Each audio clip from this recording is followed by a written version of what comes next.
नमस्ते। आप सभी से अनुरोध है कि कृपया हमारे चैनल को सब्सक्राइब करें, वीडियो को लाइक करें और शेयर भी करें। आप लोग भी कह रहे होंगे कि क्या बार बार पाकिस्तान घूमने चले जाते हो भाई, लेकिन हम करें क्या। पाकिस्तान में चीज़ें इतनी तेज़ी से करवटें ले रही हैं कि भाई हमें रोज़ जाना पड़ता है, क्योंकि रोज़ एक नया एरिया वो या तो टीटीपी कब्जे कर लेती है या फिर नीचे वहाँ पे बलूचिस्तान में कब्जे कर लेते हैं बीआरएस वाले। तो अब हम क्या करें, हमारी मजबूरी हो जाती है, हमें आपको बताना पड़ता है कि आज क्या हुआ। अब हो ये रहा है कि अब तक यानी पिछले 72 घंटे में बता रहे हैं कि कोई 75 हमले हो चुके हैं। और आज तो वो वीडियो भी सामने आ गया जिसमें ऑपरेशन खंदक टीटीपी ने लॉन्च किया है और ऑपरेशन खंदक का अनाउंसमेंट किया जा रहा है। वो वीडियो पूरी तरह से सर्कुलेट हो रहा है और सर्कुलेट होने के बाद में ख़बर ये है कि भाई जो पाकिस्तानी सेना के जो जवान हैं वो अपने अफसरों से इतनी अधिक खुंदक में हैं, इतने अधिक चिढ़े हुए हैं कि वो अपनी आउटपोस्ट छोड़ के भाग रहे हैं, डेजर्ट कर रहे हैं और भाग के पाकिस्तान में भी नहीं रुक रहे हैं। क्योंकि पाकिस्तान में भी देखिए, आर्मी में आप डेजर्ट नहीं कर सकते कि आर्मी में यदि आप डेजर्ट करते हैं तो आपको फांसी तक की सज़ा मिल सकती है। Desertion is a huge offence, बहुत बड़ा ऑफेंस है यदि आपने आर्मी को डेजर्ट कर दिया। तो भाई ये एक नई ट्रेंड निकली है और इसके लिए भी बताया जा रहा है कि कुछ ऐसी स्पेशलाइज्ड एजेंसीज आ रही हैं जो ऐसे डेजर्टर्स को वीज़ा दिलवा रही हैं गल्फ़ कंट्रीज़ में जाने का। तो वो डेजर्ट करके और वीज़ा लेके चले जाते हैं गल्फ़ कंट्रीज़ में और गल्फ़ कंट्रीज़ में जाके वहाँ पे मजदूरी करते हैं। और चूँकि वो फिट होते हैं, चूँकि उनकी अच्छी ट्रेनिंग हुई होती है, तो उनको ख़ास तौर से सिक्योरिटी गार्ड के रूप में बड़ी अच्छी अच्छी नौकरियाँ ऑफ़र हो रही हैं। वो कतर जा रहे हैं, अमीरात जा रहे हैं और बहरीन जा रहे हैं, कई स्थानों पर जा रहे हैं। सऊदी अरब इतना नहीं जा रहे हैं क्योंकि सऊदी अरब में पाकिस्तानियों का काफ़ी विरोध हो रहा है, तो डेजर्ट कर रहे हैं। तो अब टीटीपी ने स्प्रिंग ऑफेंसिव में करते ही सबसे पहला अपना धक्का मार दिया। अब आप ये देखिए, ये है खैबर एजेंसी, इसके ऊपर है मोहम्मद एजेंसी, इसके ऊपर है बजौर एजेंसी, इसके ऊपर आप देख रहे हैं ये है दीर, और दीर के ऊपर ये है, ये आप देख रहे हैं ये कुनार नदी है और ये कुनार वैली जो चित्राल में चलती है। और चित्राल जो है वो ऊपर मिलता है जाके, आपको पता है, वखान कॉरिडोर जो अफ़गानिस्तान का है उससे। अब ख़बर ये है कि ये जो खैबर एजेंसी है इसमें एक ये जो तिरा, ये आप देख रहे हैं कि मैंने लिखा है तिरा मैदान, तो ये तिरा मैदान वाला जो एरिया है वो इधर पराचिनार, इधर कुर्रम से जाके इस खैबर एजेंसी में भी इन्होंने ये कब्जे कर लिया। अब ये पूरा जो एरिया है ये आप देखिए, ये अब एरिया अब ये कब्जे में आ गया। आधी खैबर एजेंसी चली गई, पेशावर मुश्किल से 50 किलोमीटर दूर रह गया है। इसके अलावा ये आप देख रहे हैं स्वात वैली है, स्वात वैली में भी इस समय टीटीपी का कब्जा है। कितना समय लगेगा पेशावर पहुंचने में, आप सोच रहे होंगे। वैसे पेशावर तो बहुत अच्छा फोर्टिफाइड है, पेशावर पूरे वेस्टर्न रीजन में सबसे बड़ा कैंटोनमेंट है, सबसे बड़ा कैंटोनमेंट है। लेकिन इसी कैंटोनमेंट में आपको पता है कि आर्मी पब्लिक स्कूल में हमला हुआ था और 125 बच्चे अधिकतर जिसमें थे वे मारे गए थे। तो सेफ यहाँ पर कुछ भी नहीं है और इसीलिए जवान आर्मी छोड़ के जा रहे हैं। अब कुर्रम एजेंसी का आपको पहले ही से पता है, कई बार आपको बता चुका हूँ कि वहाँ तो बचा ही नहीं है कोई। 5 महीने से कोई एक भी सरकारी इदारा वहाँ गया नहीं है। उसके नीचे फिर जाएंगे तो फिर हम नॉर्थ वजीरिस्तान, साउथ वजीरिस्तान में पहुँच जाएंगे। एक और बड़ी खबर है इसी में, वो बड़ी खबर ये है कि भाई पाकिस्तान आर्मी में भी एक प्रकार से अफसरों के अंदर भी विद्रोह की स्थिति बन रही है।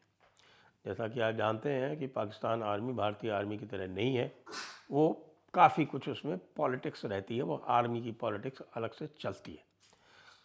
अब कल एक बड़ी घटना हुई, उस बड़ी घटना में पाकिस्तान आर्मी के जो 3 पूर्व चीफ थे, देखिए पाकिस्तान आर्मी में पहले जहांगीर करामात, उसके बाद बने थे कयानी, कयानी के बाद राहिल शरीफ बने थे, राहिल शरीफ के बाद में बाजवा बने थे, और बाजवा के बाद अभी ये आसिम मुनीर बने। तो जहांगीर करामात और कयानी और बाजवा, ये तीनों एक मंच पे आए और उस मंच पे आके जहांगीर करामात ने उनको लीड किया। और जहांगीर करामात ने कहा कि भाई ये आसिम मुनीर साहब जो हैं वो लीडरशिप नहीं दे पा रहे हैं। क्यों नहीं लीडरशिप दे पा रहे हैं? क्योंकि इनको कोई आइडिया नहीं है, ये अपने फिक्स्ड आइडिया से चलते हैं, ये किसी की सुनते नहीं हैं, ये किसी से इनपुट नहीं लेते हैं, और ये अपने लोगों को इंस्पायर भी नहीं कर पा रहे हैं। ऐसा पाकिस्तान के 3 पूर्व आर्मी चीफ ने कहा। 3, एक भी नहीं। तो आप देख सकते हैं कि भाई आर्मी में खुद में कितने बड़े डिफरेंसेस हो गए हैं, क्योंकि जो पूर्व आर्मी चीफ होते हैं उनका सबका अपना अपना एक, आप समझिए कि कल्ट होता है आर्मी में। तो इन तीनों की फॉलोइंग है अलग अलग। तो आप ये समझ लीजिए कि आर्मी जो है पाकिस्तान की वो बीच से डिवाइड हो गई है। और आसिम मुनीर के बारे में लगातार ये खबरें उड़ रही हैं कि भाई आसिम मुनीर हटाए जा सकते हैं।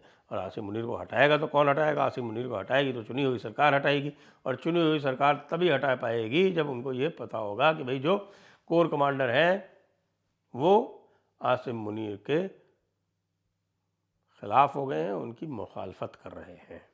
ये स्थिति वहाँ पर बन चुकी है। तो अब क्या होगा? अब वही होगा जो मंजूर खुदा होगा। हालात बहुत ख़राब हैं। हालात इतने ख़राब हैं जैसे मैंने आपको बताया कि 72 घंटे में 75 से अधिक अटैक हो चुके हैं। एक और बार मौलाना डीजल यानी मौलाना फजलुर रहमान ने इस बार क्या कहा है? आपको ध्यान है, उन्होंने कहा था कि भाई बलूचिस्तान में बहुत सारे इलाके ऐसे हैं, 6-7 अज़लिए उन्होंने कहा था 6-7 डिस्ट्रिक्ट्स ऐसे हैं जहाँ पर जा नहीं सकती आर्मी। अब उन्होंने कल कहा कि भाई मैं आपको ये लिख के देता हूँ कि आधे से अधिक केपी में या खैबर पख्तूनख्वा में भी वही हालात होने जा रहे हैं जो इस वक्त बलूचिस्तान में हैं। और बलूचिस्तान में आपको पता है कि पूर्व सीएम थे वहाँ के, पूर्व चीफ मिनिस्टर अख्तर मेंगल, वो ये कह चुके हैं कि भाई बलूचिस्तान में 1 इंच भी जगह ऐसी नहीं है जहाँ पर पाकिस्तान की पूरी अथॉरिटी हो। तो आप जानते हैं क्या कहा जा रहा है? कहा यह जा रहा है कि भाई आप भले ही मैप में तब्दीली मत करो, लेकिन ये पक्की बात है कि पाकिस्तान का 50% से ऊपर हिस्सा जो है वो पाकिस्तान से बाहर जा चुका है। वहाँ पाकिस्तान की अथॉरिटी नहीं चलती, वहाँ पाकिस्तान का कोई अधिकारी काम नहीं कर सकता, वहाँ पाकिस्तान का कोई मुलाजिम नहीं जा सकता। वो पूरी तरह से लिबरेटेड एरिया है। 50%। सोचिए, उस 50% में लगभग आप समझिए कि 40% एरिया बलूचिस्तान है, बल्कि 40 क्या, 40 नहीं होगा, लगभग 30% एरिया बलूचिस्तान में और 20% एरिया अब खैबर पख्तूनख्वा में है। टीटीपी ने स्प्रिंग ऑफेंसिव डिक्लेयर करते ही साथ में अपना ऑब्जेक्टिव भी बता दिया है, और ऑब्जेक्टिव ये है कि हमको भाई इस बार तो पूरा खैबर पख्तूनख्वा सिंधु नदी तक वो हमें अब लिबरेट कराना है। दिक्कत कोई विशेष नहीं है, दिक्कत जो है वो सारी की सारी पाकिस्तान आर्मी की तरफ से है।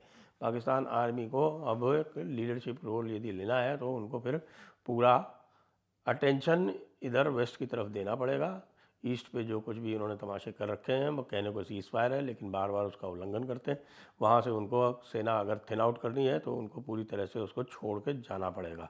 भारत से चिरौरी करनी पड़ेगी कि भारत हम जा रहे हैं उधर, भाई देखो तुम हमारे एक अंदर मत घुस आना। तो भाई अंदर नहीं घुसेंगे तो तभी नहीं घुसेंगे ना जब तुम ये प्रॉमिस करोगे या तुम ऐसी पक्की एक गारंटी दोगे कि तुम यहाँ बदमाशियाँ नहीं करोगे। और भारत को क्या करना है? भारत को अगर कुछ करना है, किसी को सपोर्ट करना है तो इधर क्यों करना है? अब तो भारत का डायरेक्ट रास्ता है चाबहार होते हुए अफ़गानिस्तान। उनको अगर करना होगा भारत को तो करेगा, तो तुम कुछ कर भी नहीं सकते। झूठ मूठ जो है वो कुलभूषण यादव को लेके बैठे हुए और कह रहे हो कि साहब कि कुलभूषण यादव जो था वो बलूचिस्तान में इंसर्जेंसी करा रहा था, जब तक उसका कोई रोल नहीं था उसको ईरान से पकड़ के लाए थे। ये सब जानते हैं, इंटरनेशनल कोर्ट तक में ये प्रूव हो गया, उसको ये प्रूफ वहाँ दे दिया गया और उसको ये कॉन्ट्रोवर्ट नहीं कर पाए और उसको ये अपनी ज़िद में लेके बैठे हुए हैं और जो इंटरनेशनल कोर्ट ऑफ जस्टिस ने जो आदेश दिए हैं उसकी पालना नहीं कर रहे। तो अब आप बताइए, आप क्या कहेंगे? इस स्थिति में मैंने आपको दिखा दिया, यहाँ तक जो मैं आपको ये बता रहा हूँ, इस जगह तक पहुँच चुका है टीटीपी और ये रहा पेशावर। कितना फासला है? इस मैप से देख के तो मुझे लगता है कि ये फासला मुश्किल से 30 किलोमीटर है। 30 किलोमीटर रह गया है पेशावर। और वैसे तो उनका कहना है कि भाई हमें सिंधु नदी तक ही चाहिए, लेकिन जो केपी जो है वो केपी तो सिंधु नदी के पार भी है और इसकी जो बाउंड्री है वो इधर आप देखिए, ये अहमदाबाद के साथ में इसकी बाउंड्री इधर लगती है, ये लगती है, ये आपकी जा रही है जो जम्मू कश्मीर में। क्या हम चाहते हैं कि अफ़गानिस्तान के साथ हमारा बॉर्डर हो? मैं तो पर्सनली बोलूँ तो मैं तो नहीं चाहता। आप लोग क्या चाहते हैं बताइएगा। जय हिंद, जय भारत, वंदे मातरम।